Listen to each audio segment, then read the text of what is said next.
Bonsoir, bonsoir à tous. Et une fois encore, soyez les bienvenus à ce troisième numéro des Open de Père Felios, notre rendez-vous hebdomadaire de partage, de formation, de transformation pour le meilleur. Et comme nous en avons pris l'habitude et comme vous le savez, ce rendez-vous vous est offert par Père Felios, qui est un cabinet de formation, de coaching et de conseil. Et une fois encore, j'aurai le plaisir de vous conduire, de faciliter cette formation de ce soir. Je suis Cyril Bakba, je suis formateur, je suis coach certifié, je suis manager de Père Felios et je me définis comme un sapeur de cerveau. Ce soir, nous allons aborder une thématique qui, je pense, mérite notre intérêt à tous. Et avant de vous dévoiler la thématique, j'espère que nous allons tous très bien, que nous nous portons bien. Vous qui êtes connectés en ce moment et vous qui nous suivrez sur YouTube lorsque vous verrez l'enregistrement, j'espère que nous nous portons bien. Et avant de rentrer dans le vif du sujet, je voudrais planter le décor par cette introduction. Cette introduction qui va nous amener vers le sujet du jour. Dans un monde en profonde mutation, où les défis et les enjeux sont tels que nous sommes constamment en train de courir en quête du matériel, il apparaît de plus en plus difficile de trouver le temps d'une introspection afin de se poser les bonnes questions. Pourtant, de toute l'histoire, certaines questions ont toujours titillé la réflexion de l'humain et sa quête de réponse. L'une d'elles qui surge à cette question, quoique très simple en apparence, bien de personnes passent toute leur vie sans pouvoir y répondre. C'est donc à juste titre que Gandhi disait « Le plus grand voyageur n'est pas celui qui a fait 10 fois le tour du monde, mais celui qui a fait une seule fois le tour de lui-même. » Nous embarquons donc ce soir dans ce voyage à la découverte de nous-mêmes. Dans cette présentation qui se structurera en deux parties principales. Et cette présentation a pour thème, comme vous le savez, se connaître en 19 questions. Et nous le ferons en deux principales parties. La première partie, nous y verrons les 3 raisons de se connaître. Pourquoi est-ce qu'en tant qu'individu, je dois me connaître? Et dans la deuxième partie, les 19 questions pour faire le tour de soi. 19 questions pour réfléchir à qui je suis et pouvoir arriver à une meilleure connaissance de moi-même. Donc, si vous êtes là et si vous êtes connecté, nous allons commencer par avancer avec en première partie les 3 raisons de se connaître. Les 3 raisons de se connaître. La première raison pour laquelle il est important que nous puissions nous connaître, c'est que notre bonheur en dépend. Notre bonheur en dépend. Et je vais nous expliquer pourquoi au travers d'un exemple. Supposons que vous preniez une moto et que dans cette moto, au lieu de mettre du carburant, vous y mettiez un autre liquide, tel que l'eau. Et après avoir mis de l'eau dans cette moto et avoir suffisamment rempli le réservoir, vous commencez par démarrer la moto qui refuse de bouger. En fait, si vous ne connaissez pas le fonctionnement de la moto, vous allez vous plaindre. Vous allez dire que oui, il y a un réservoir qu'il fallait remplir, je l'ai rempli, mais la moto ne démarre pas. Mais la bonne question, c'est est-ce que j'ai rempli le réservoir avec le bon liquide? Et en réalité, c'est la question que nous ne nous posons pas souvent lorsque nous vivons. Lorsque nous rentrons dans la vie et que nous commençons par grandir, par embrasser telle ou telle autre chose, Nous ne nous posons pas la question de savoir est-ce que cette chose-là correspond à qui je suis? Est-ce que cette chose fera mon bonheur? Et en réalité, lorsque nous étudions l'être humain dans tous ses aspects, vous allez vous rendre compte que quel que soit ce que l'humain obtient en termes de réalisation matérielle, en termes de richesse, en termes de célébrité, en termes de gloire, tant qu'il n'aura pas trouvé le couloir ou les choses qui correspondent à qui il est, il y aura toujours au fond de lui cette grande insatisfaction. Et c'est ce qui explique que nous voyons, et dans toute l'histoire, il y a eu des cas comme ça, des célébrités qui avaient la gloire, qui avaient la richesse, mais qui pourtant se suicidaient parce qu'ils ne sont pas heureux. Et ils n'étaient pas heureux en grande partie parce que tout ce qu'ils faisaient ne correspondait pas à qui ils étaient en réalité. Ce sera un peu comme l'image que j'utilisais tout à l'heure, mettre de l'eau dans le moteur d'une moto. Que je mette de l'eau minérale, que je mette de l'eau de n'importe quelle valeur, ce n'est pas de l'eau qu'il faut mettre dans ce moteur-là. Donc, la moto ne démarrera pas. Donc, la première raison pour laquelle nous devons absolument nous connaître, c'est que notre bonheur en dépend. Et moi, je suis convaincu que nous vivons, en réalité, nous vivons pour être heureux. Nous avons été créés pour vivre heureux. Et cette première raison veut simplement dire que le préalable, même pour toute vie, serait de prendre le moment et de rechercher la connaissance de soi. Donc, première raison, notre bonheur en dépend. La deuxième raison pour laquelle il est essentiel de se connaître, c'est que la qualité de nos choix est liée à la connaissance de notre identité. La qualité de nos choix est liée à la connaissance de notre identité. Tous les choix que nous sommes appelés à faire dans notre vie dépendent du fait que nous nous connaissons ou que nous ne nous connaissons pas.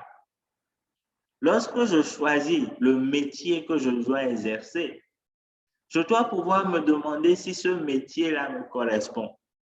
Lorsque je choisis la personne avec qui je vais partager ma vie, je dois pouvoir me demander si cette personne me correspond.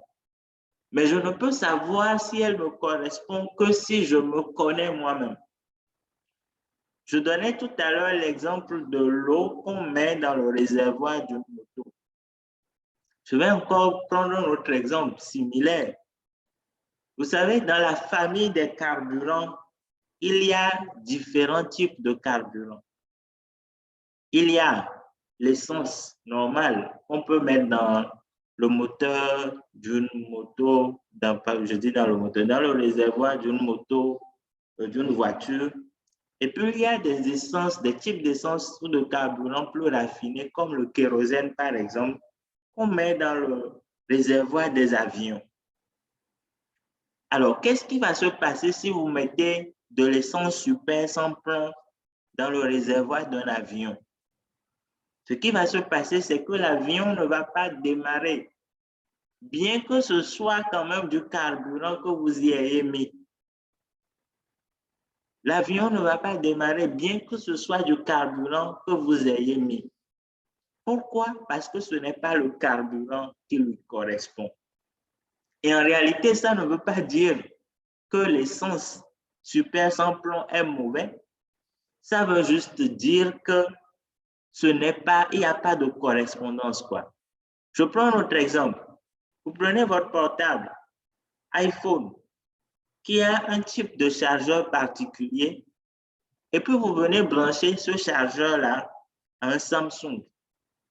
Et vous constatez que votre portable Samsung ne se charge pas. Si vous voulez faire un mauvais jugement, vous allez dire que le chargeur n'est pas bon. Mais ce n'est pas un problème de chargeur, c'est un problème de concordance entre le chargeur et le portable auquel je l'ai branché. Et toute notre vie peut être illustrée par cet état de choses. Est-ce que le métier que j'ai choisi me correspond? Est-ce que le partenaire ou la partenaire que j'ai choisi me correspond? Est-ce que les domaines dans lesquels je choisis d'investir me correspondent?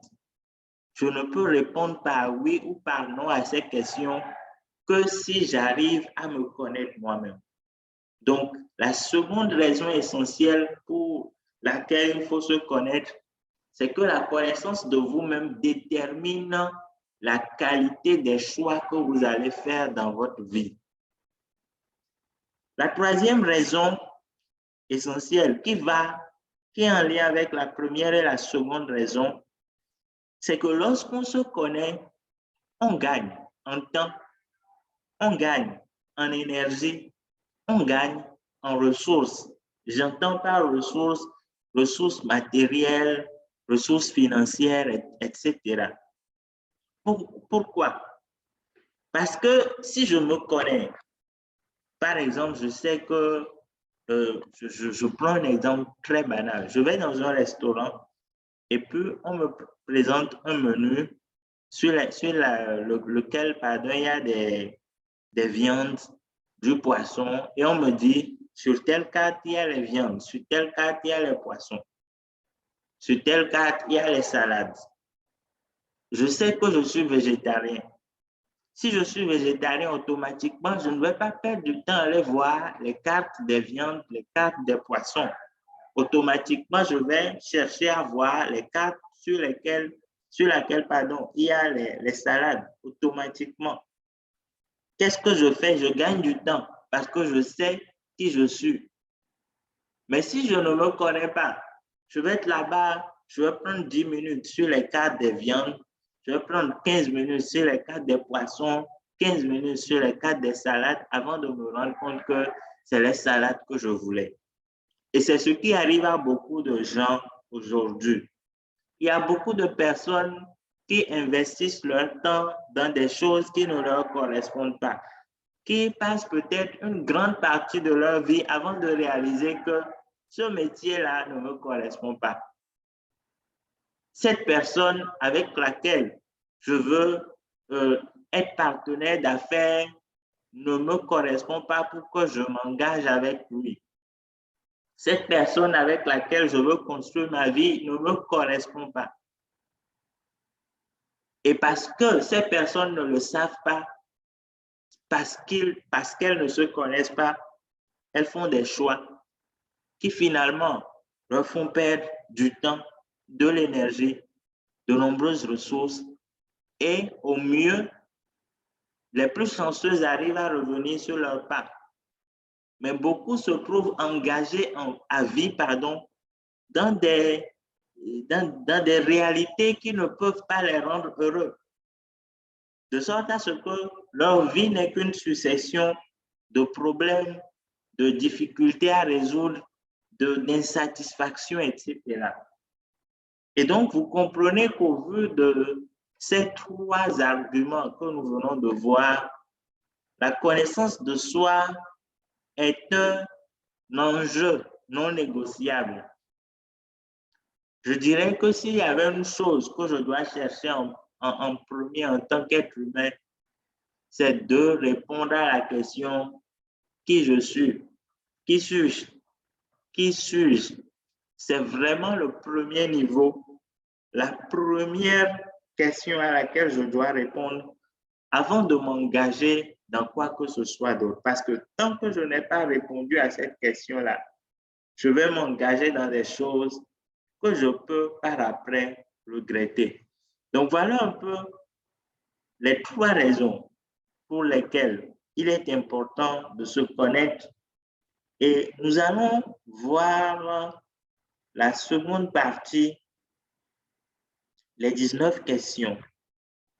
Les 19 questions pour faire le tour de soi-même ou les 19 questions pour se connaître. Je vais vous prier d'avoir de quoi noter.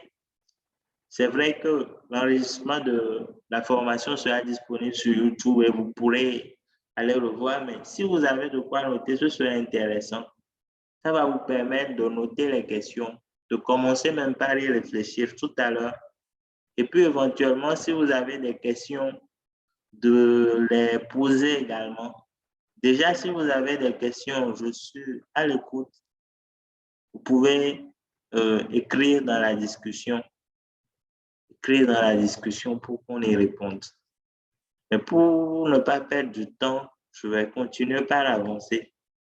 Et après avoir présenté 5 ou 6 questions, nous allons ouvrir la première partie des questions si vous en avez. Alors, 19 questions pour faire le tour de soi. La première question, je dirais qu'elle englobe toutes les autres questions. La première question, c'est qui suis-je? Qui suis-je? Dans l'introduction, je disais que cette question fait partie des questions existentielles qui ont suscité la réflexion de l'humain depuis le début de l'histoire humaine. Parce que nous nous retrouvons dans un monde face à un certain nombre de réalités qui nous font réfléchir à pourquoi est-ce que je suis ici, qui suis-je moi-même, qu'est-ce que je cherche, vers quoi je vais, etc. Et cette question est profonde. L'on pourrait passer des heures, des jours, des mois à la creuser. Donc, ce serait prétentieux de penser que nous allons y répondre ici, tout d'un coup. Mais je voudrais déjà, en introduction des 18 autres questions, que vous ayez cette question à l'esprit. Qui êtes-vous? Est-ce que vous vous connaissez? Est-ce qu'aujourd'hui, vous êtes capable de dire, de vous définir, ne serait-ce qu'un tout petit peu? Est-ce que vous arrivez à faire des choix en adéquation avec la personne que vous êtes? Est-ce que vous y arrivez? Je vous laisse répondre à ces petites interrogations-là. Mais nous allons avancer et voir la seconde question. Qu'est-ce que j'aime et qu'est-ce que je n'aime pas? Qu'est-ce que j'aime et qu'est-ce que je n'aime pas? Nous entendons par aimer les choses pour lesquelles j'ai une certaine affection. Les choses qui me permettent d'être en paix. Les choses qui me permettent de trouver du plaisir. Et ces choses-là, ça peut être des activités, ça peut être des façons d'occuper mon temps, ça peut être des qualités, ça peut être des valeurs, etc. Et donc, au moment de vous poser la question, qu'est-ce que j'aime et qu'est-ce que je n'aime pas, vous devez le faire en ayant une vue large, en ayant une vue très large sur votre vie de façon générale. Le but étant d'identifier les choses qui méritent votre intérêt et les choses sur lesquelles vous n'allez pas perdre du temps.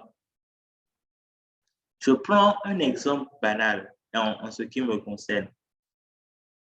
En essayant de me connaître, en réfléchissant à qui je me suis rendu compte que j'étais intéressé, et c'est quelque chose que j'aime, par le fait de connaître.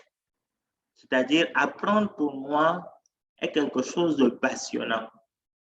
Et pour apprendre, il y a de multiples façons de le faire, mais on le fait notamment au travers des livres, de la lecture.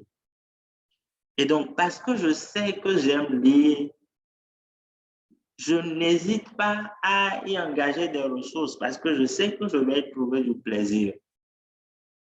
Par contre, je sais que je n'aime pas les choses comme les fêtes où il y a du monde, la boisson, etc. Et déjà sur la base de ces deux choses que j'aime ou que je n'aime pas, je construis ma vie en faisant des choix qui répondent à ce que j'aime et qui s'éloignent de ce que je n'aime pas.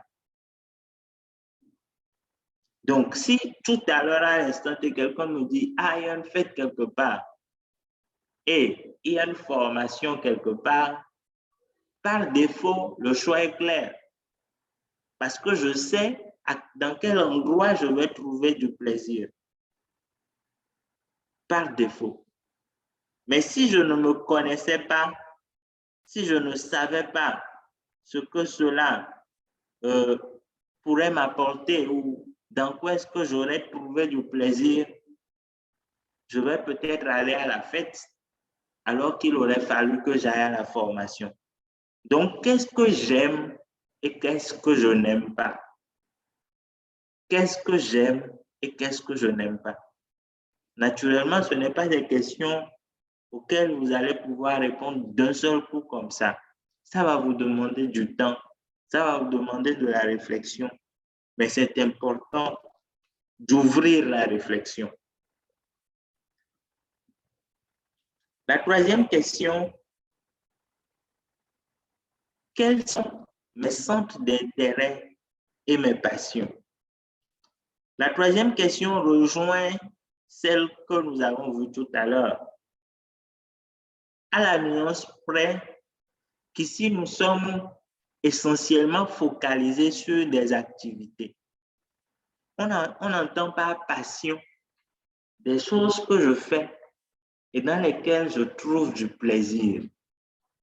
Des choses que je pourrais passer toute une journée, plusieurs jours à faire sans réaliser que le temps est en train de passer. Et chacun de nous a des passions. Chacun de nous a des centres d'intérêt. Et en réalité, lorsque nous travaillons avec des gens sur leur mission de vie, la raison pour laquelle vous avez été envoyé dans ce monde est en partie liée à vos passions et à vos centres d'intérêt. Chacun de nous, en venant dans ce monde, est venu avec un appel particulier en lien avec les passions ou les talents qu'il possède. Et la quête de l'épanouissement passe par l'identification du pourquoi je suis là. Et l'identification de ce pourquoi passe par l'identification de mes passions. Donc, c'est très important de se poser la question, quels sont mes centres d'intérêt et mes passions? J'aime beaucoup c'est une histoire, c'est un exemple. Je crois que c'est même une citation de Einstein qui dit que lorsqu'on veut évaluer un poisson sur sa capacité à grimper un arbre, on va trouver que ce poisson-là ne vaut rien. Pourquoi? Parce que le poisson n'est pas fait pour grimper les arbres, comme nous le savons tous. Ce poisson, le meilleur des poissons, en face du plus nul des singes, sera toujours moins performant que le plus nul des singes quand il s'agit de grimper un arbre. Et donc, en réalité, pour nous, l'enjeu n'est pas tant d'aller se lancer dans quelque chose. L'enjeu, c'est de nous demander, est-ce que je suis bon dans la chose? Est-ce que la chose me passionne? Parce que si je fais l'erreur d'arrêter sur des terrains, dans lesquels je ne suis pas passionné, je vais avoir du mal à progresser. Et je vais penser que je suis bête alors qu'il n'en est rien. Je serai un peu comme une moto qu'on veut rouler sur l'eau. alors que ce n'est pas le domaine de définition de la moto. Donc, quels sont vos centres d'intérêt? Quelles sont vos passions? C'est des choses que vous devez pouvoir identifier. La quatrième question, quelles sont mes qualités? Quels sont mes défauts? Quelles sont mes qualités? Quels sont mes défauts? Nous savons tous ce que c'est qu'une qualité et ce que c'est qu'un défaut. Et en réalité, le but en faisant cette réflexion sur nos qualités, nos défauts, ce n'est pas simplement de faire une liste de qualités ou de défauts. C'est sur la base de cette liste-là de pouvoir engager un certain nombre d'actions. Je donne un exemple simple. Personnellement, je peux dire que aimer partager pour moi est une qualité. C'est une qualité. Ça devient, dans une certaine mesure, une force que je peux utiliser pour pouvoir réaliser des choses dans ce monde-là. Et puis, je peux identifier un autre défaut à côté. Le défaut, et c'est un défaut que je vais dire j'avais, que peut-être j'ai encore un peu, c'est que je n'aime pas, je ne supporte pas les endroits où il y a beaucoup de monde. Quand je dis beaucoup de monde, c'est dans le sens où je suis plus une personne introvertie qu'extravertie. Donc, ça peut être un défaut, mais en l'identifiant, je commence par travailler dessus. Je commence par voir comment est-ce que je m'améliore pour pouvoir faire les choses que j'ai besoin de faire. Je commence progressivement par le faire et au fil du temps, je m'améliore. Mais je n'aurais pas pu m'améliorer si je n'avais pas identifié que c'est un défaut. Donc, le but, en identifiant nos qualités, nos défauts, il est double. Lorsque j'identifie une qualité, je travaille à m'améliorer encore dans la qualité, c'est-à-dire je l'utilise de sorte à ce que je devienne encore plus bon dans cette qualité-là. Et lorsque j'identifie un défaut, je travaille également à ne pas laisser ce défaut m'empêcher de faire du résultat ou d'atteindre le niveau de performance auquel je suis appelé. Donc, ce n'est pas simplement juste identifier des qualités, identifier des défauts, mais c'est aller au-delà et me demander en quoi est-ce que cette qualité peut m'aider à réussir ma vie. Comment je fais pour que ce défaut ne m'empêche pas de réussir? Donc, ces deux choses mises ensemble. La cinquième question qu'il est important de se poser, et cette question spécifiquement liée au domaine professionnel, quelles sont mes compétences clés? Quelles sont mes compétences clés? En d'autres termes, pour aller dans un niveau basique, qu'est-ce que je sais faire? Qu'est-ce que je sais faire? Pourquoi c'est important de se poser la question? Vous allez voir aujourd'hui beaucoup de personnes au chômage simplement parce qu'elles ne savent pas, elles ne sont pas capables d'identifier ce qu'elles savent faire. Par exemple, la personne peut juste se contenter de vous dire « Ah, j'ai un master en comptabilité ». Mais à la question de savoir qu'est-ce que tu sais faire, elle va peut-être mettre 10 minutes, 15 minutes sans pouvoir trouver des réponses convaincantes. Au mieux, elle va commencer par vous réciter les matières qu'ils ont fait à l'école. Que quand j'étudiais là, bon, comptabilité, contrôle, audit, bon, ça veut dire que je peux faire de l'audit. Ça veut dire quoi, faire de l'audit? Qu'est-ce que ça va apporter à quelqu'un qui ne connaît pas l'audit? Comment tu lui expliques ton savoir-faire? Que je peux te faire la comptabilité. Concrètement, qu'est-ce que tu peux faire? Et donc, Se poser cette question-là est fondamentale.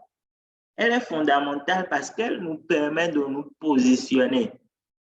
Le monde, et spécifiquement le monde du travail, comme on le dit, comme le jargon le dit si bien, c'est un marché. Le marché du travail, le marché de l'emploi. Et dans un marché, il y a l'offre, il y a la demande. Quand une bonne dame va au marché, elle sait ce qu'elle est venue vendre. Ce n'est pas parce qu'elle a un étalage avec à des mains dans une belle bassine que si vous venez lui dire « Ah, votre bassine est belle, je veux acheter une bassine », elle va vous le vendre. Elle n'est pas venue vendre une bassine, elle est venue vendre à des mains. Donc vous, qu'est-ce que vous êtes en train de vendre comme compétence? Est-ce que vous l'avez identifié? Si vous ne l'avez pas identifié, ce n'est pas surprenant que des gens soient au chômage. Ce n'est pas surprenant que des gens n'arrivent pas à tirer profit des compétences qu'ils ont simplement parce qu'ils ne savent même pas qu'ils ont ces compétences-là. Donc, comment arriver à identifier ces compétences? C'est ça, on peut même passer un prochain webinaire sur la question. Mais en gros, c'est que vous devez réfléchir à toutes vos expériences précédentes, que ce soit dans le domaine professionnel, que ce soit dans la vie associative, que ce soit au niveau familial ou autre. Réfléchir aux choses que vous avez déjà faites et que vous avez bien faites, pour lesquelles vous avez été félicité. Et vous allez trouver dans ces choses-là des choses que vous savez faire, des choses que vous maîtrisez. Donc, 6e question, avant de prendre vos questions si vous en avez. Quelles sont mes forces? Quelles sont mes faiblesses? Quelles sont mes forces? Quelles sont mes faiblesses?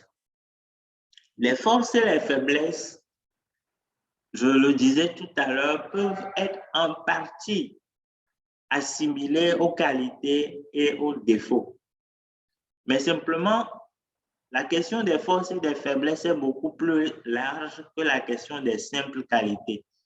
Parce que les qualités et les défauts, c'est des attributs personnels qui sont relatifs à qui je suis, qui sont relatifs à mon caractère.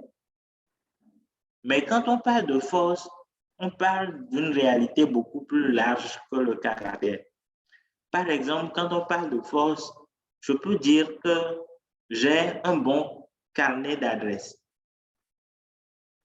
Ça, c'est une force, mais ce n'est pas une qualité. Je ne sais pas si on se suit. Donc, c'est une force, ce n'est pas une qualité. Donc, mes forces, ce sont de façon globale les choses mes atouts pour réussir. On peut dire ça comme ça. Mes forces, ce sont mes atouts pour réussir. Mes faiblesses, ce sont les obstacles qui peuvent m'empêcher de réussir comme il faut. Donc, c'est important de connaître vos forces et vos faiblesses.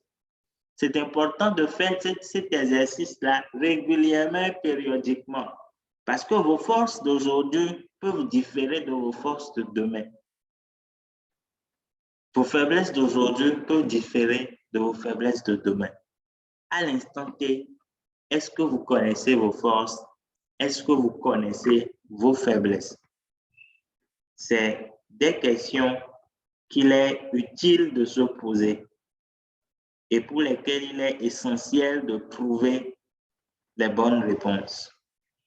Est-ce que vous avez, jusqu'à ce niveau-là, est-ce que quelqu'un aurait une question? Si vous avez une question, vous pouvez écrire dans la discussion. Vous pouvez éventuellement lever la main pour la poser. Donc, c'est vous qui voyez.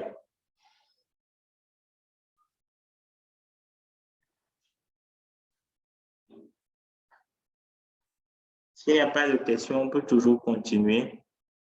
Vous pouvez également écrire si vous voulez qu'on continue. En attendant, je vais quand même continuer. Mais si vous voulez qu'on continue, confirmez-moi. On peut continuer. Je vais continuer en attendant pour qu'on puisse gagner du temps. Alors, autre chose, une autre question qu'il est utile de se poser, c'est la question sur nos peurs. La question sur nos peurs. Pourquoi est-ce qu'il est utile de se poser la question sur nos peurs? En réalité, je lisais un jour un auteur qui disait qu'il n'existe que deux émotions. Et émotion, c'est au sens, en tout cas, c'est au sens de l'auteur. Sinon, les émotions sont un concept beaucoup plus large.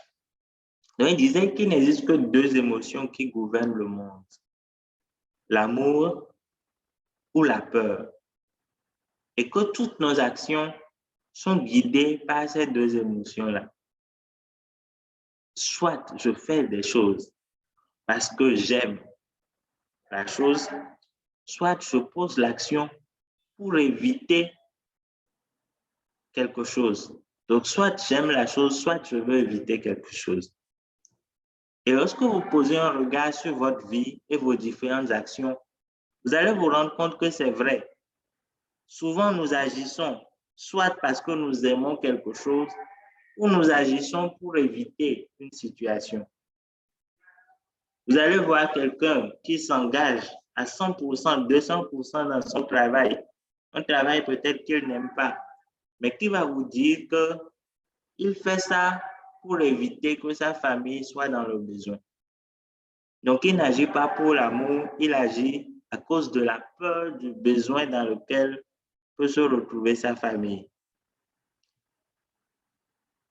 Vous allez voir quelqu'un d'autre qui s'engage dans une activité, qui n'y gagne rien, mais qui va vous dire, je fais ça parce que j'aime ça. Et on peut élargir les exemples. Donc, l'amour ou la peur. Mais en réalité, ce qui est intéressant dans l'identification de nos peurs, c'est de pouvoir identifier quels sont les, je ne sais pas, quels sont les freins à l'action qui peuvent être contenus dans ces peurs-là. Par exemple, quelqu'un, à cause de la peur de parler en public, va passer toute sa vie sans oser faire certaines choses qui lui auraient permis d'être plus épanoui. C'est un exemple. Quelqu'un, parce qu'il manque juste le courage pour aller réclamer quelque chose qui lui appartient, va rester dans une situation, dans un total inconfort, juste parce qu'il a peur d'aller réclamer une chose qui lui revient de droit. Et donc, en listant mes peurs, je peux déjà les identifier et ensuite me poser la question, qu'est-ce que je fais pour pouvoir ne pas être enfermé dans cette peur-là? Quelles sont les actions que je pose pour que demain, dans 1 an, dans 2 ans, dans 5 ans, dans 10 ans, je ne sois plus prisonnier de cette peur? Vous allez voir des gens qui vivent avec la peur de perdre leur conjoint. Quand je dis perdre, c'est au sens du divorce.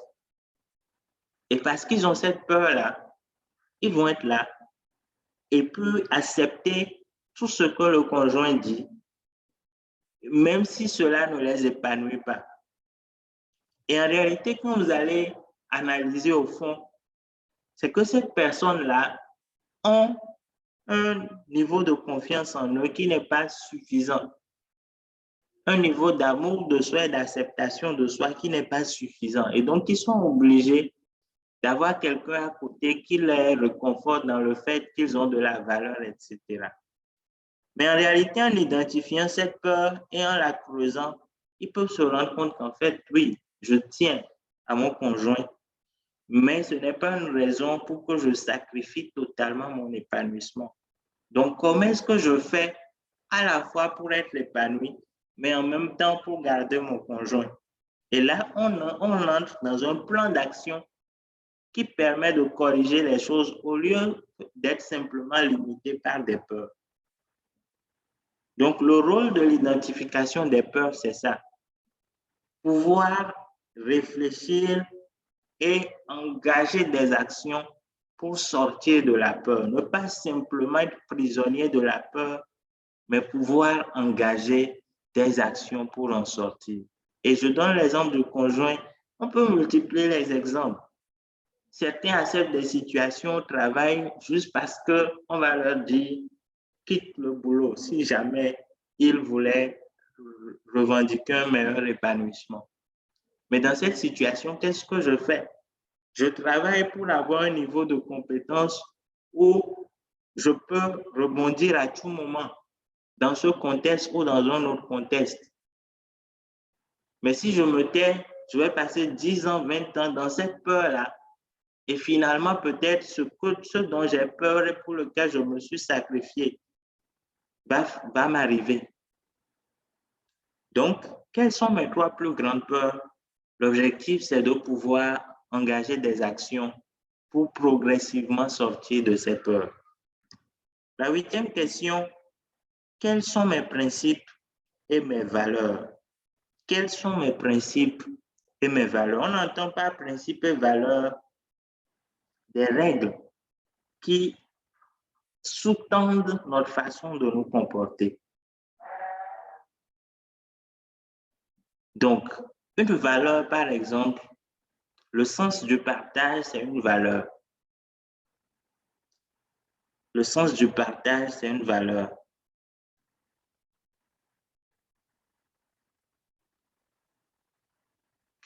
Le sens du partage, c'est une valeur. Une autre valeur, par exemple, la fidélité, c'est une valeur. L'amour même, pris dans son sens large, c'est une valeur. Donc, voilà, l'excellence, c'est une valeur. Donc, pour vous, quelles sont les valeurs qui vous définissent en tant que personne? C'est-à-dire, quelles sont ces règles-là qui encadrent votre conduite, pour lesquelles vous vous engagez dans les différents domaines de votre vie à être en concordance avec ces règles. Donc, lorsque j'ai, par exemple, l'excellence pour valeur, je ne vais pas accepter, à cause de l'argent, de fournir un travail médiocre. Vous allez voir des gens, peut-être qu'il n'a pas un franc dans sa poche, mais il va vous dire, mon travail, il coûte 20 000. Pour que je le fasse de la bonne façon, le travail coûte 20 000.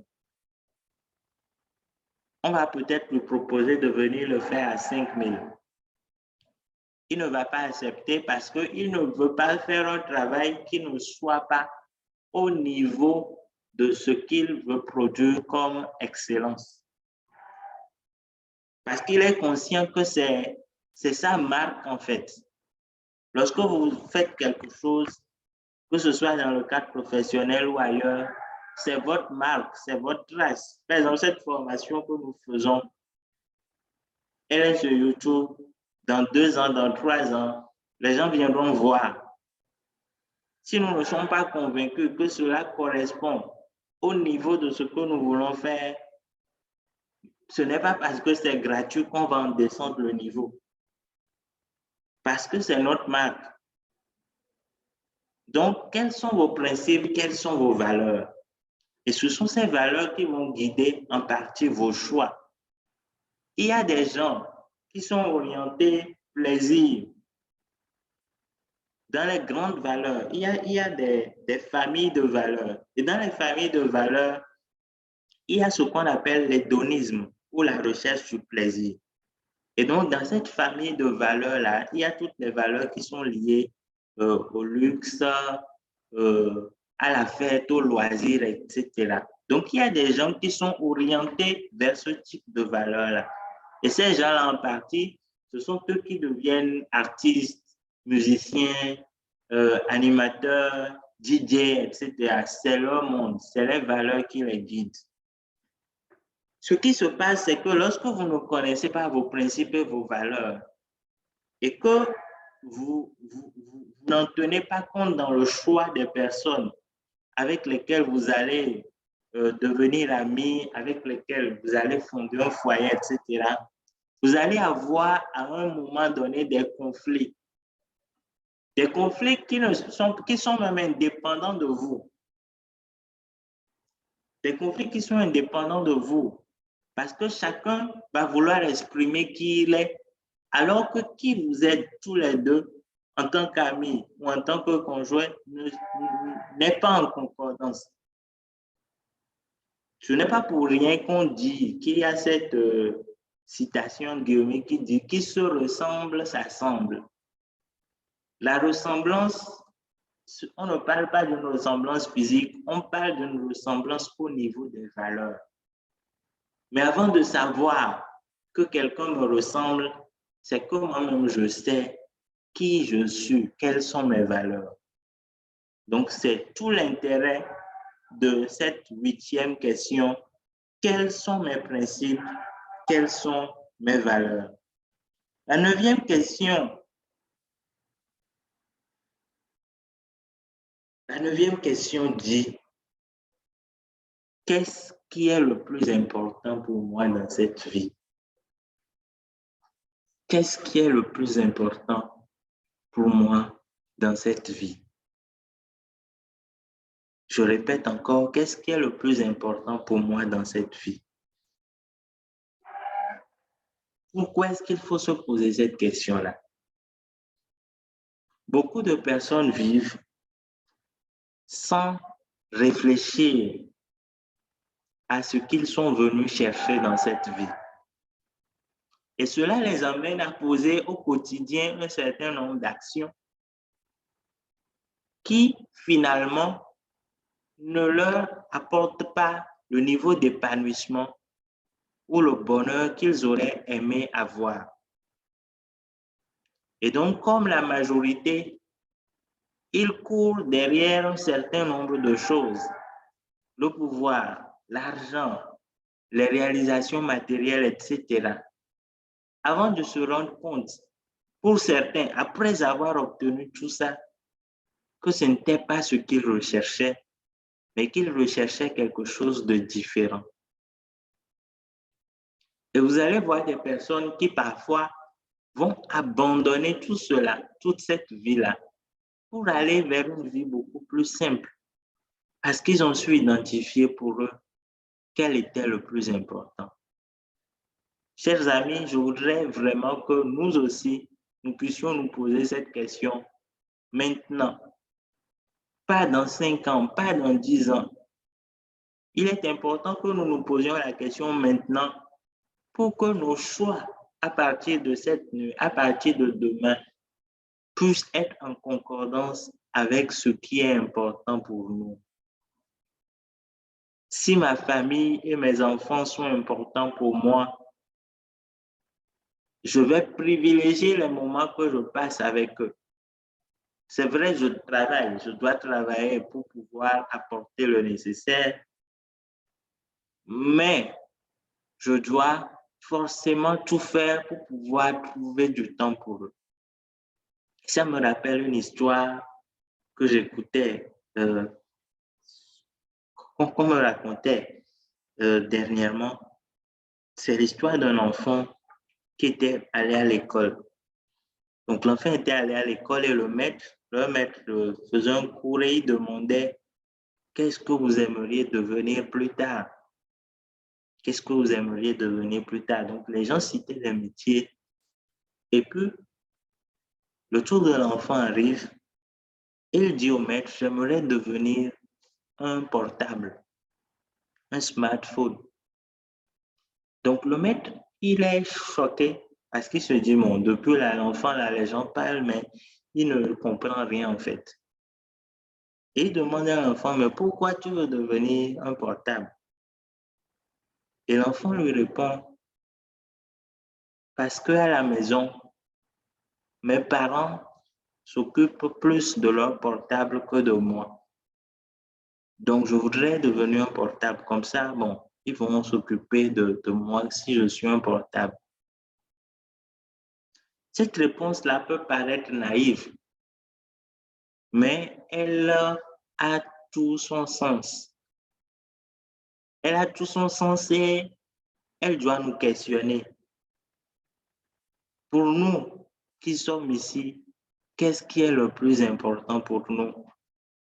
Est-ce que nous sommes sûrs que les choix que nous faisons sont en concordance avec ce qui est le plus important pour nous? Si tel n'est pas le cas, nous allons, sur le court, le moyen ou le long terme, faire face à des difficultés, faire face à des crises qui seront issues de cette dissonance-là entre les choix que nous faisons et ce que nous voulons réellement obtenir de la vie. La dixième question, qui est une question de bilan, sur une échelle de 1 à 5, à quel point suis-je heureux? Et je précise, aujourd'hui, sur une échelle de 1 à 5, à quel point suis-je heureux aujourd'hui? Et cette question, c'est chacun qui peut y répondre dans son cœur. Parce que souvent, nous confondons le bonheur à une réussite extérieure. Nous confondons le bonheur à des possessions. Nous confondons le bonheur à des positions sociales. Alors que le bonheur, le vrai, est une question intime. C'est une question profondément intime. Autant que personne ne peut voir votre cœur, votre organe, le cœur, personne, je dis bien personne, ne peut savoir si vous êtes heureux. La seule chose que les gens peuvent voir, c'est des manifestations du bonheur. Par exemple, on va dire que la personne, elle rit, elle est émue, parfois même elle pleure de bonheur. Mais c'est des manifestations. Quelqu'un peut faire semblant d'être heureux. Donc, la seule personne à savoir si vous êtes heureux, c'est vous. Et il est très important de vous poser la question de votre bonheur aujourd'hui. Il est très important d'avoir dans votre tête cette grille d'évaluation-là. Suis-je heureux? Suis-je heureux? Parce que le but de la vie, au-delà de tout, c'est d'être heureux. Suis-je heureux? Aujourd'hui, suis-je heureux? Le bonheur parfait n'existe pas. Mais sur une échelle de 1 à 5, à quel niveau se situe mon degré de bonheur? La 11e question, et à la question 12, on va encore prendre des questions si vous en avez maintenant. À la question, donc je disais la question 11, que dois-je commencer par faire pour un niveau de bonheur plus élevé? Que dois-je commencer par faire pour un niveau de bonheur plus élevé? Cette question 11 est reliée à la question 10 que nous avons posée tout à l'heure. Si mon niveau de bonheur se situe à 1, que dois-je faire pour que mon niveau de bonheur passe à 2? Que dois-je faire ici et maintenant, pas dans 5 ans? Si mon niveau de bonheur se situe à 3, que dois-je faire pour le faire passer à 4, à 5? Parce que nous sommes des êtres imparfaits, en quête de perfection. Donc, quel que soit mon degré de bonheur, il y a toujours quelque chose que je dois pouvoir améliorer. Et pour nous, cette amélioration-là est importante. Ces actions que j'engage pour m'améliorer sont importantes. Donc, que dois-je commencer par faire aujourd'hui pour un niveau de bonheur plus élevé? 12e question. 12e question. Qu'est-ce que je souhaite changer chez moi? Qu'est-ce que je souhaite garder? Qu'est-ce que je souhaite changer chez moi? Qu'est-ce que je souhaite garder? Cela va avec les qualités dont on a parlé, les défauts, les forces, les faiblesses. De tout cela, qu'est-ce que je dois changer? Sur quel aspect je dois m'améliorer pour devenir une meilleure personne? Qu'est-ce que je dois garder? Qu'est-ce que je dois travailler pour, même si c'est à 10, l'amener à 12, à 15? C'est important de se poser ces questions-là. Alors, si vous avez des questions, parce qu'on se pose des questions, d'accord, mais ces questions vous suscitent peut-être d'autres questions. Donc, si vous avez des questions, une fois encore, c'est le moment. Je suis à l'écoute. Vous pouvez écrire dans la discussion. Vous pouvez écrire dans la discussion, vous pouvez lever la main, l'un ou l'autre, et je vous donnerai la parole.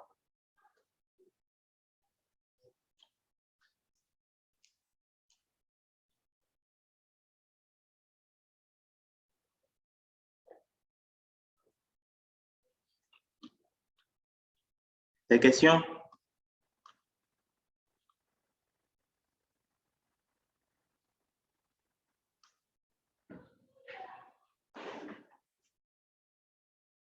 Des questions ou on continue?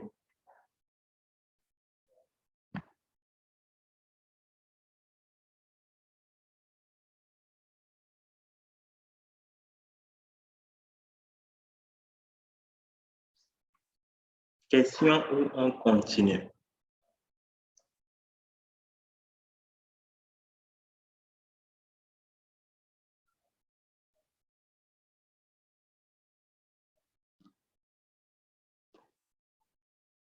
Alors, je pense qu'on peut continuer. Il n'y a pas de questions. Je suppose que c'est clair et que vous voyez les pistes de réflexion. Dans tous les cas, si vous avez des questions, vous pouvez toujours écrire dans la discussion et nous allons y répondre. Alors, question numéro 13. Dans 5 ans, qui serais-je? Dans 5 ans, qui serais-je? Dans 5 ans, qui serais-je? Dans 5 ans, nous serons en 2027. Et si Dieu nous prête vie, qui est-ce que je serai? Mais en me posant la question, je dois pouvoir avoir à l'esprit que personne n'a jamais pris, je donne un exemple bizarre, personne n'a jamais pris le chemin de la mer, personne n'a jamais pris un bateau pour voler dans le ciel. Je répète, personne n'a jamais pris un bateau pour voler dans le ciel. Qu'est-ce que ça veut dire? Ça veut dire que celui que je serai dans 5 ans sera parfaitement en adéquation avec les choix que je fais aujourd'hui. Je ne peux pas choisir de rentrer dans un bateau et puis espérer atterrir à l'aéroport. Pourtant, c'est ce qui arrive à beaucoup de personnes. Vous savez, quand vous demandez à tout le monde, quasiment, dans 5 ans, que serez-vous? Chacun va faire une liste de choses extraordinaires. Je serai ceci, je serai un grand chef d'entreprise à l'international, je serai directeur, je serai X, je serai Y. Et la question qui suit, c'est Par rapport à tout cela, qu'est-ce que tu fais aujourd'hui? Et c'est là où vous allez commencer par entendre des arguments. Que, ah, en fait, bon, 5 ans, c'est loin. Actuellement, je ne fais rien. Mais je pense que d'ici juillet, je vais commencer. D'autres vont dire, oh, bon, actuellement, je n'ai pas encore les moyens, mais bon, je prie quand même. Mais toutes ces choses-là, tant que vous n'avez pas engagé d'action, tant que vous n'êtes pas pleinement investi pour pouvoir créer ce que vous visez dans 5 ans, il ne se produira aucun miracle. Vous serez le résultat des choix que vous faites aujourd'hui. Vous serez le résultat des choses dans lesquelles vous investissez aujourd'hui. Par exemple, sur cette formation gratuite, il aurait pu y avoir 100 personnes. Peut-être la vidéo pourrait faire 10 000 vues, 1 million de vues sur YouTube. Mais ce ne sera pas le cas. Parce que la majorité aura choisi de plutôt aller regarder les vidéos de buzz, les vidéos de qui dansent sur TikTok, etc. Et cette même majorité sera surprise dans 5 ans de faire face à de vraies difficultés pour être épanouie, en oubliant qu'ils ont investi leur temps, leurs ressources, leurs énergies dans le plaisir plutôt que dans la construction d'une vie avec des niveaux de performance enviables. Donc, dans 5 ans, chers amis, qui est-ce que vous serez? 14e question, une question pas gaie, mais une question très importante qu'il faut prendre l'habitude de se poser souvent. Une question très importante qu'il faut prendre l'habitude de se poser souvent. Elle dit, s'il me restait une journée à vivre, qu'est-ce que j'en ferais? S'il me restait une journée à vivre, qu'est-ce que j'en ferais? Et c'est important de se poser cette question parce que souvent nous pensons, et c'est un souhait, c'est un vœu normal, nous pensons qu'il nous reste 60 ans, 70 ans, 80 ans à vivre encore. Et nous avons l'idée que même si aujourd'hui, nous ne faisons pas ce qu'il faut, il va arriver un moment où nous allons avoir l'opportunité de faire les choses qui vont nous rendre heureux. Mais nous oublions que la vie ne nous appartient pas. Et à tout moment, le maître de la vie, le détenteur de la vie, peut choisir de reprendre, de retirer ce qu'il nous a donné. Et quand ce sera le cas, nous n'aurons aucun autre choix que de nous soumettre à sa volonté. Mais toute la question sera, pendant que je vivais, qu'ai-je fait de ma vie? Qu'est-ce que je vais faire de ma soirée d'aujourd'hui pour être plus heureux? Qu'est-ce que je vais faire de ma journée de demain? Est-ce que j'aurais fait la même chose si c'était ma dernière journée à vivre? Qu'est-ce qui m'empêche d'utiliser la journée de demain au service des choses qui me plaisent? Qu'est-ce qui m'empêche d'utiliser chacune de mes journées comme si c'était le dernier ou la dernière? C'est un ensemble de questions qu'il est important de se poser. Je lis une question en commentaire. Où est-ce qu'on peut retrouver la formation? La formation sera disponible sur YouTube, sur la page de Père Felios. Vous tapez Père Felios sur YouTube, vous allez voir, vous allez trouver la formation. Donc déjà, cette nuit, demain, La formation sera disponible pour ceux qui n'ont pas pu le suivre depuis le début et pour beaucoup, tout ce monde-là qui n'a pas pu se connecter. Donc, 15e question. 15e question. Qui sont les 3 personnes qui m'inspirent le plus? Qui sont les 3 personnes qui m'inspirent le plus? Et ces personnes, ça peut être des gens que je connais personnellement, si je peux me permettre la tautologie. Ça peut être des gens sur qui j'ai lu. Ça peut être des gens qui ont déjà vécu. Mais quelles sont les 3 personnes qui m'inspirent le plus? Le pourquoi il est essentiel de se poser cette question, c'est que cette question doit nous emmener à chercher à ressembler à ces personnes-là qui nous inspirent, à pouvoir identifier leurs qualités clés qui nous plaisent et pour lesquelles nous aussi, nous allons travailler pour que demain, nous puissions inspirer d'autres personnes. Parce que ce qu'il est important de ne pas perdre de vue dans la vie, c'est que nous ne sommes que des générations qui se passent le témoin. Aujourd'hui, nous sommes là, mais avant nous, nos parents ont vécu, nos grands-parents ont vécu, nos arrière-grands-parents ont vécu. Et c'est ce passage de témoin de génération en génération qui a amené le monde au niveau où il est aujourd'hui. Donc, en identifiant les personnes qui m'inspirent, je fais en sorte que moi aussi, je puisse pouvoir travailler sur ces qualités-là que ces personnes avaient ou ont encore, de sorte à ce que demain, moi aussi, je puisse inspirer des gens.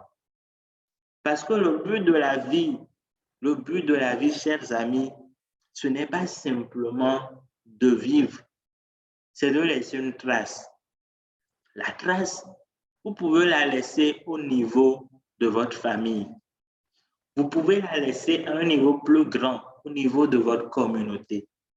Vous pouvez la laisser dans votre village, dans la ville où vous avez vécu, dans votre pays. Vous pouvez la laisser dans le monde entier. Chacun doit s'efforcer de laisser une trace à son échelle. Tout le monde n'est pas appelé à laisser des traces dans l'histoire du monde entier. Et ce n'est même pas ça qui est important. Le plus important, et Martin Luther King le disait, que même si vous êtes balayeur, qu'un jour on peut se souvenir qu'il y avait ici un balayeur qui a balayé tel que personne n'a jamais balayé de la sorte. Et donc, même dans les petites choses, même à votre échelle, qu'elles soient petites ou grandes, que vous puissiez travailler à être demain une source d'inspiration pour d'autres personnes.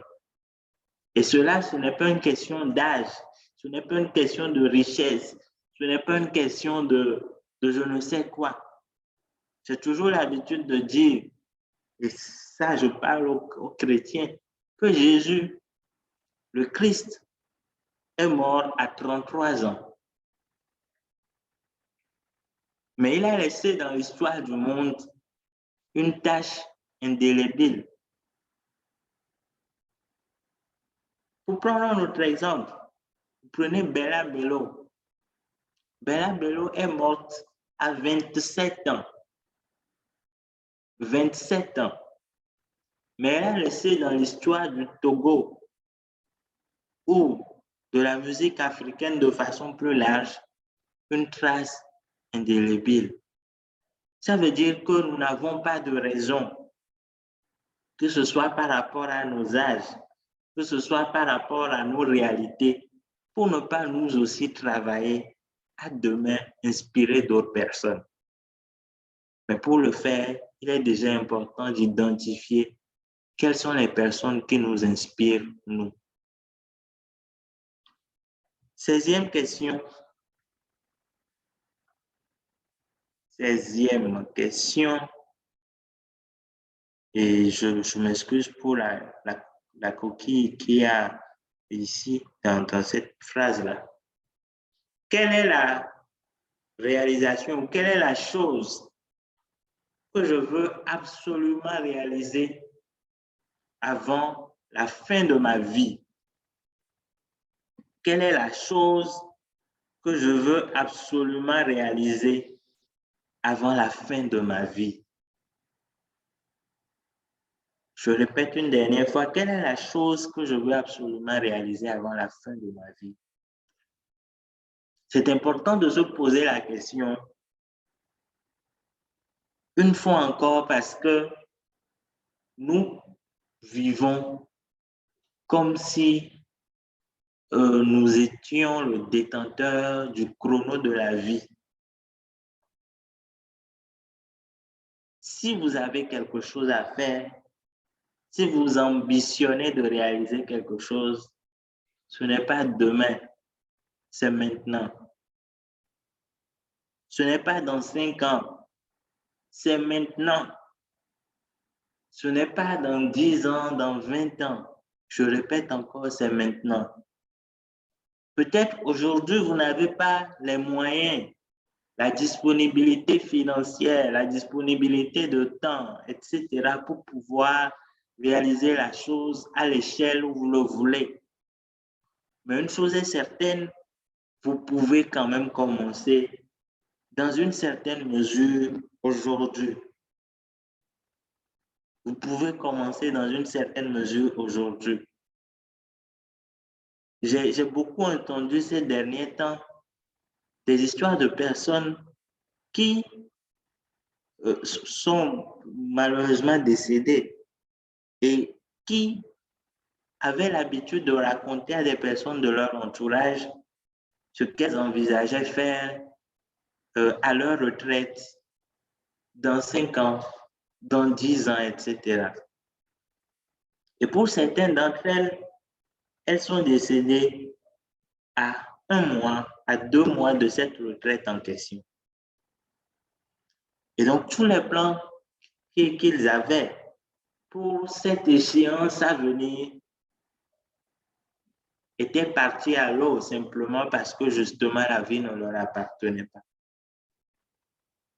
Donc, si je veux réaliser quelque chose, si vous voulez réaliser quelque chose, chers amis, c'est maintenant. C'est maintenant. Les seules choses que vous pourrez avoir la certitude de réaliser avant la fin de votre vie, c'est celles que vous avez déjà faites ou c'est celles que vous avez commencé par faire. Donc, ne vivons pas encore plus dans le monde incertain où nous sommes aujourd'hui. Ne vivons pas comme si nous avons toute l'éternité à vivre sur terre. Vous savez autant que moi que ce n'est pas le cas. 17e question. Et nous revenons au contexte, à la sphère professionnelle. Est-ce que mon travail correspond à qui je suis? Est-ce que mon travail correspond à qui je suis? Cette question est utile. Elle est utile parce que nous sommes dans l'univers des paradoxes, en fait, où aujourd'hui nous avons quoi? 24 heures fois 7, nous avons une centaine d'heures par semaine. Et sur ces 144 heures, si je ne me trompe, nous avons au moins 40 heures de travail, au moins 40 heures, voire plus. Donc, nous passons au moins le tiers de notre temps chaque semaine au travail. Et beaucoup de personnes sont enfermées dans des choses qui ne les intéressent aucunement. Dans des choses qui, à la limite, les font souffrir parce que ce n'est pas du tout des domaines qui les intéressent. Et en fait, pour moi, ce n'est pas tant le problème d'être dans un domaine qui, sur le coup, ne m'intéresse pas. Ce n'est pas tant le problème. La question, c'est qu'est-ce que je fais? Si aujourd'hui, je suis dans un domaine qui ne me correspond pas, quel est mon plan pour en sortir? Quel est mon plan pour rejoindre le domaine qui me correspond beaucoup plus? Qu'est-ce que je fais? Parce que pour une raison ou pour une autre, la vie peut vous avoir conduit sur des terrains qui ne sont pas forcément les vôtres. Et parce que vous avez des factures à payer, des charges, etc., vous y êtes peut-être encore aujourd'hui. Ce n'est pas mauvais. Toute la question, c'est, oui, j'y suis. Mais si mon travail d'aujourd'hui ne me correspond pas, qu'est-ce que je fais pour trouver le travail qui me correspond?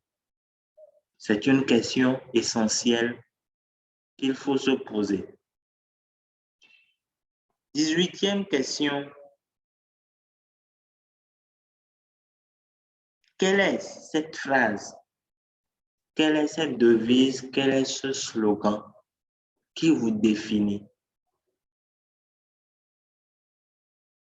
Pourquoi est-ce que c'est important d'avoir cette phrase, cette devise ou ce slogan?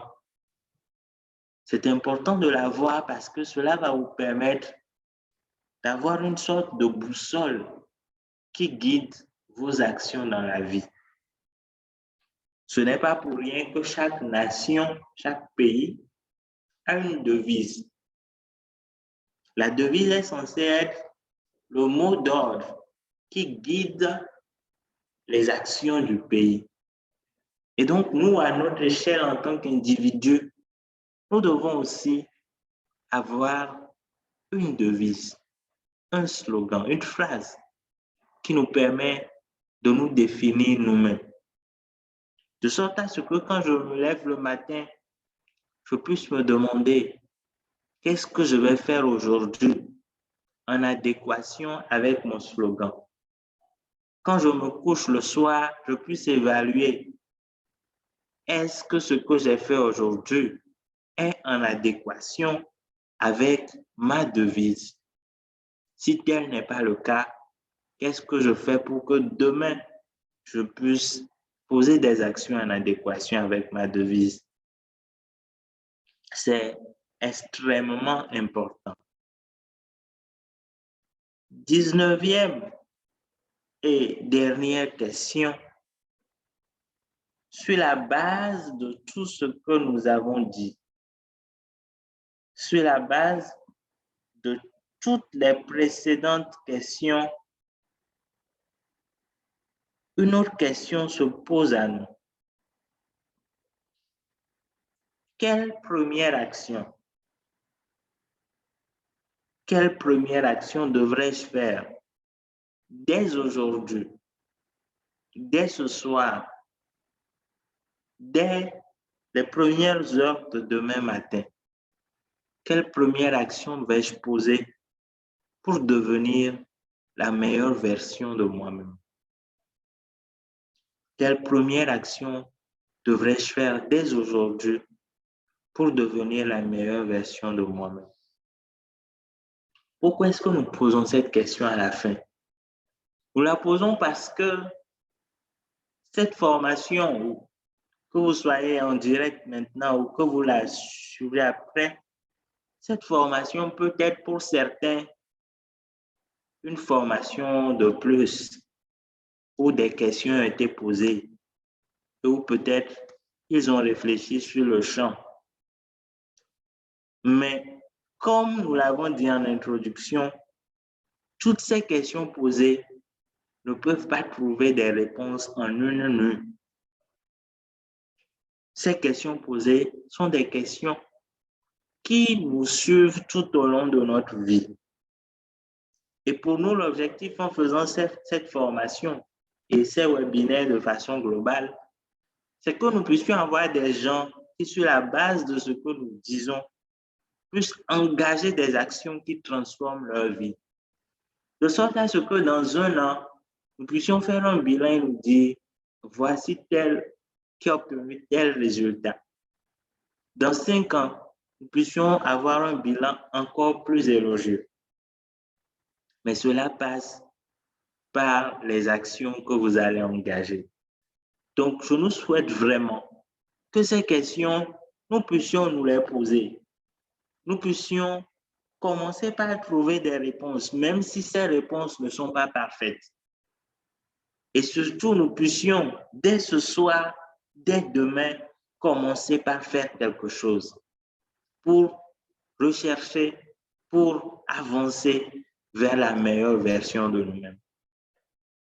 Donc, voilà un peu les aspects sur lesquels nous avons voulu échanger avec vous ce soir. Et je donne la parole pour la dernière possibilité pour poser des questions dans la discussion ou en levant la main. Vous pourrez poser votre question. Donc, nous avons encore quelques minutes, quelques petites minutes. Donc, je vous prierai, si vous avez des questions, de réagir.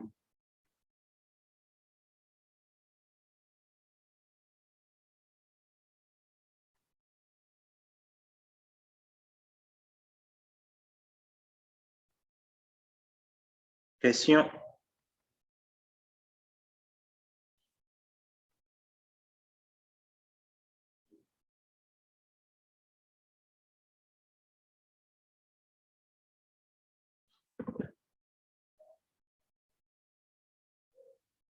Oui. Question. Alors, Monsieur Edo, vous avez la parole. Si vous voulez ouvrir le micro, sinon, vous pouvez toujours écrire dans la discussion.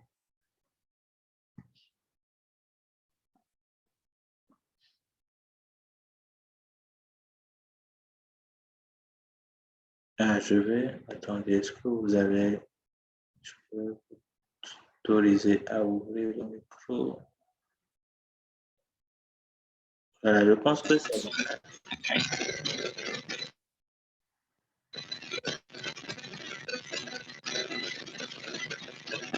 Allô? Allô? Allô?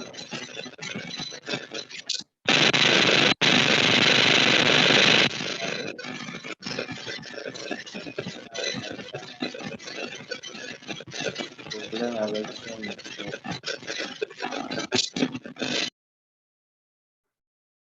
Bon, je pense que d'ici là, il posera la question dans la discussion éventuellement. Alors, il y a une question de Madame Nathalie qui dit comment différencier ces principes de ces valeurs. Alors, disons que de façon, je vais rapidement chercher la définition que le dictionnaire donne d'une valeur. Mais disons que de façon globale, les principes peuvent être assimilés aux valeurs. Je donne la définition. Si je la trouve.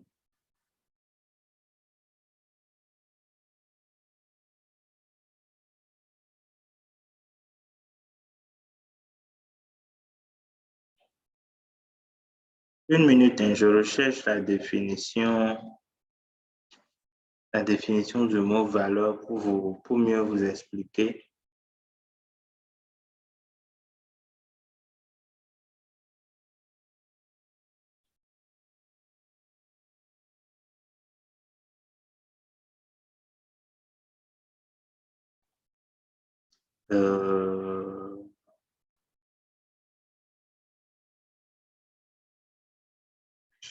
Je ne trouve pas la définition que je cherche.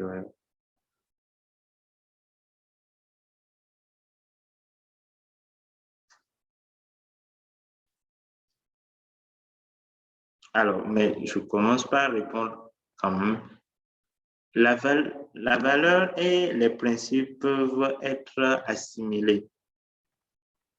Qu'est-ce que j'entends par cela? En réalité, les valeurs sont des principes qui guident notre façon de nous comporter. Ce sont des principes, pour la plupart, des principes moraux qui guident notre façon de nous comporter. Et donc, à ce niveau-là, on peut joindre ou donner le même sens à ces deux mots. Maintenant, dans le langage courant, et je crois que c'est peut-être pour ça que vous posez la question, il y a des gens qui ont l'habitude de dire que j'ai un certain nombre de principes.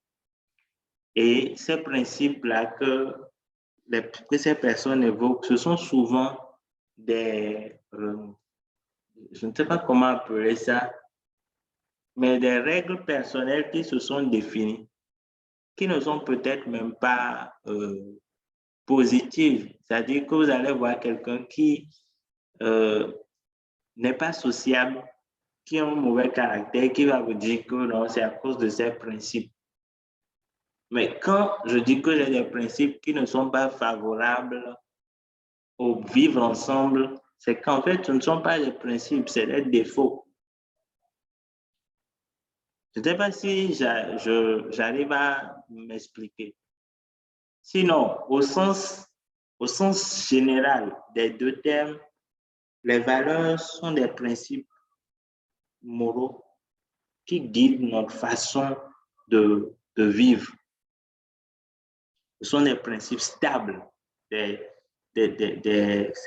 un peu comme des règles stables qui guident notre façon de nous comporter dans différentes situations. Donc, si je veux m'arrêter là, valeur sensiblement égale à principe. Maintenant, dans le langage courant, quand les gens disent que j'ai des principes, ils auraient pu dire j'ai des valeurs. Ça peut être la même chose. Maintenant, il y a certains qui utilisent le mot principe en faisant allusion à des traits de caractère difficiles. Des traits de caractère difficiles qui sont en fait des obstacles au vivre ensemble. Vous allez voir quelqu'un intransigeant, incapable de pouvoir supporter les autres, les aider eux aussi à s'améliorer et qui va vous dire que non, que lui, il est très rigoureux. Ok, d'accord. La rigueur, la recherche de l'excellence, c'est une valeur, mais ce n'est pas une valeur qui va vous faire brimer les autres. Si vous sentez que les autres ne sont pas excellents, vous pouvez les accompagner à le devenir. Mais si vous utilisez cette rigueur-là pour brimer les autres, pour les dévaloriser, pour leur dire qu'ils ne valent rien, ce n'est pas une valeur, ce n'est même pas un principe. C'est un défaut, c'est un mauvais trait de caractère. Je ne sais pas si j'ai répondu à la question, Madame Nathalie. Alors, Monsieur Edo qui dit « Bonsoir, chers participants, je n'ai pas de questions à poser. Je voudrais juste vous dire ma gratitude pour votre disponibilité, votre sens de partage et pour la qualité de la présentation. C'est moi qui vous remercie.